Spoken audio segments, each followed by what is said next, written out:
یا ایہا الذین آمنوا، اے ایمان والو، اللہ کا پیغام مومنوں کے نام۔ الحمدللہ رب العالمین والصلاة والسلام علی سید المرسلین، اما بعد فاعوذ باللہ من الشیطان الرجیم، بسم اللہ الرحمن الرحیم۔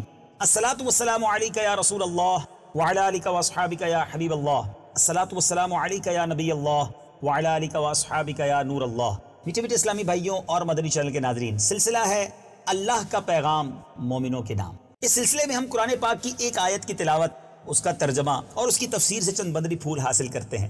ماشاءاللہ اس سلسلے میں ان قرآنی آیات کو شامل کیا جاتا ہے جس میں اللہ رب العزت نے اپنے کلام پاک میں مومنوں سے براہ راست خطاب کیا ہے، اے ایمان والو کہہ کر، یا ایہا الذین آمنوا فرما کر۔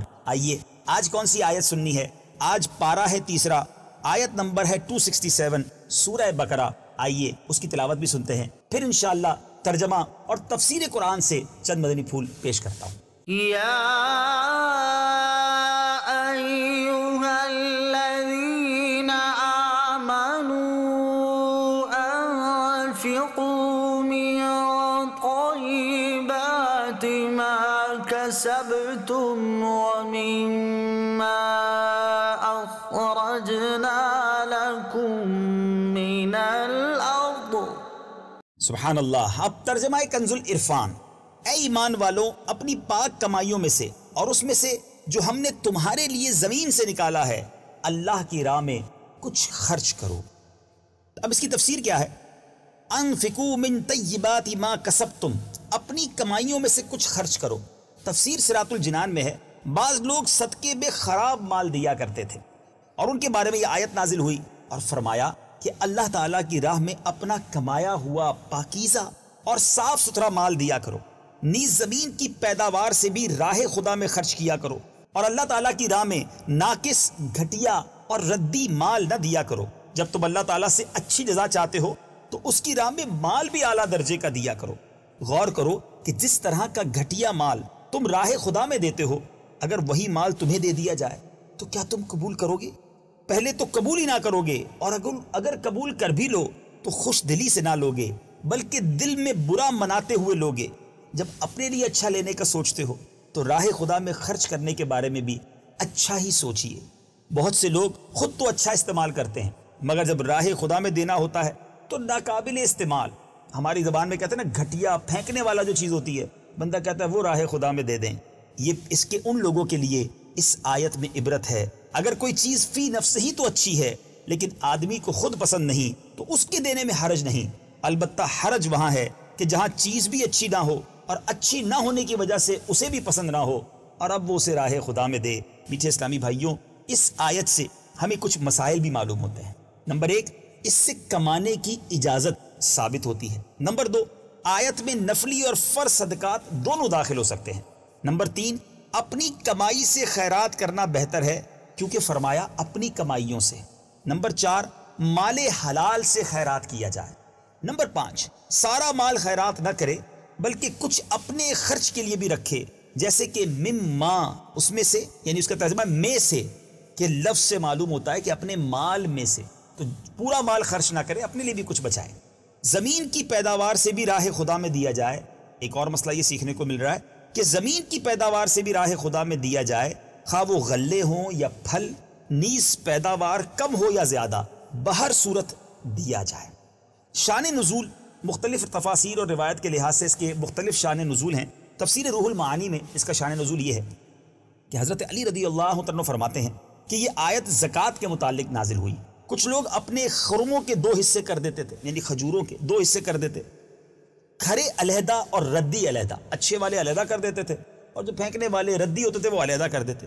جب صدقہ وصول کرنے والا ان کے باغ میں پہنچتا تو ردی میں سے دیتے۔ اس پر یہ آیت کریمہ نازل ہوئی۔ ہو سکتا ہے آج بھی بہت سارے ایسے ناظرین ہمیں سن رہے ہوں، دیکھ رہے ہوں کہ جب صدقہ دینے کی باری آتی ہے، خیرات دینے کی باری آتی ہے، جو ہمارے کام کا نہیں ہے، جو ہمیں پسند نہیں ہے، کھانا بچ جائے، کھانا پھینکنے جیسا ہو، خراب ہو جائے، یہ جناب کپڑے اب پھٹنے لائق ہو گئے ہیں۔ اب سوچئے نا کہ بے شک وہ بھی کسی کو دینے چاہیے، لیکن جب اللہ کی راہ میں دینا ہے تو بہترین دینا چاہیے، اپنا پسندیدہ دینا چاہیے۔ اسی طرح تفسیر در منصور میں ہے کہ ایک بار پیارے آقا علیہ الصلوۃ والسلام نے لوگوں کو صدقے کا حکم دیا تو بعض لوگ ردی خرموں کے خوشے لے کر حاضر ہو گئے، ان کے متعلق یہ آیت نازل ہوئی۔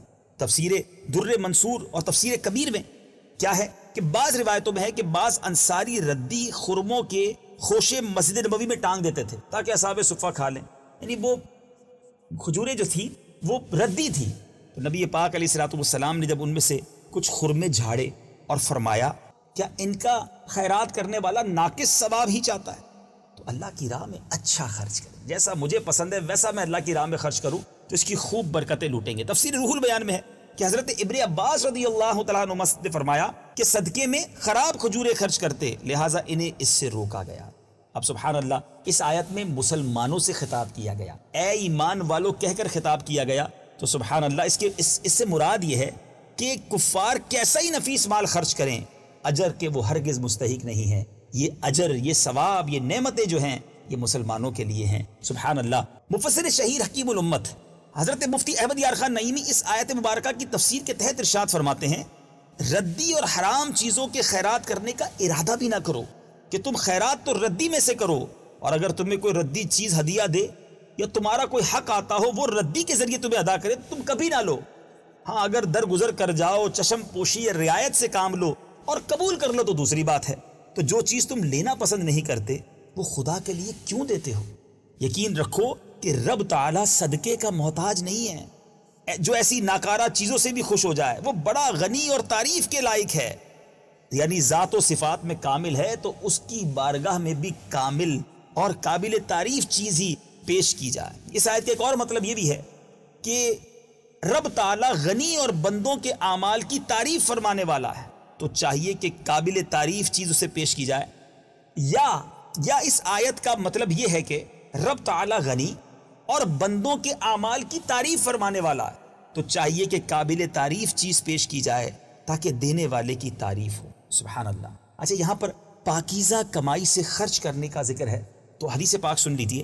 حضرت ابو ہریرہ رضی اللہ تعالیٰ عنہ بیان کرتے ہیں، یہ اور صحیح بخاری کی حدیث ہے کہ رسول اللہ صلی اللہ تعالیٰ علیہ وسلم نے فرمایا، جس شخص نے پاکیزہ کمائی سے ایک کھجور کے برابر صدقہ کیا اور اللہ صرف پاکیزہ چیز ہی کو قبول فرماتا ہے تو اللہ تعالیٰ اس صدقے کو اپنے دائیں ہاتھ سے قبول فرماتا ہے۔ یہ متشابہات میں سے ہے، دست قدرت۔ پھر اللہ تعالیٰ اس صدقے کو پالتا ہے، بڑھاتا ہے، جس طرح تم میں سے کوئی شخص اپنے گھوڑے کو پالتا رہتا ہے حتیٰ کہ وہ کھجور کا صدقہ پہاڑ جتنا ہو جاتا ہے۔ اللہ اکبر۔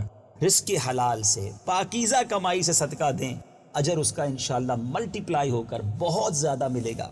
اس آیت کریمہ سے کچھ فوائد بھی حاصل ہوتے ہیں۔ پہلا فائدہ جو سیکھنے کو ملتا ہے، کمائی کرنا، مال حلال حاصل کرنا شرعاً ضروری ہے کہ جب کمائی میں خیرات ضروری تو کمائی بھی ضروری۔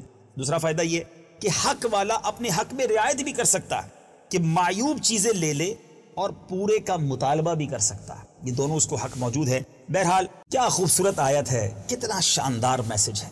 اللہ مجھے اور آپ کو اس پر عمل کرنا نصیب فرمائے، حلال کمائیں اور پھر اللہ کی راہ میں دل کھول کر خرچ کریں اور بہترین خرچ کریں۔ جب اپنی ذات کے لیے بہترین پسند کرتے ہیں تو رب کی بارگاہ میں بھی بہترین مال پیش کریں۔ اللہ دلوں کو دیکھتا ہے، نیتوں کو جانتا ہے۔ ہم اللہ کی راہ میں دل کھول کر اچھے انداز میں بہترین خرچ کریں گے اور برکت عطا فرمائے گا۔ اللہ مجھے اور آپ کو اخلاص کی دولت بھی عطا فرمائے، فقط حلال روزی عطا فرمائے، حرام سے ہم سب کو محفوظ فرمائے اور اپنی راہ میں دل کھول کر خرچ کرنا نصیب فرمائے۔ مدنی چینل دیکھتے رہیے۔ اگلے سلسلے اللہ کا پیغام مومنوں کے نام میں ایک اور آیت قرآنی، اس کا ترجمہ، اس کی تفسیر کے چند مدنی پھول لے کر حاضر ہوں گے۔ مدنی چینل دیکھتے رہیے۔ صلو علی الحبیب صلی اللہ تعالی علی محمد صلی اللہ علیہ وسلم۔ یا ایہا الذین آمنوا، اے ایمان والو، اللہ کا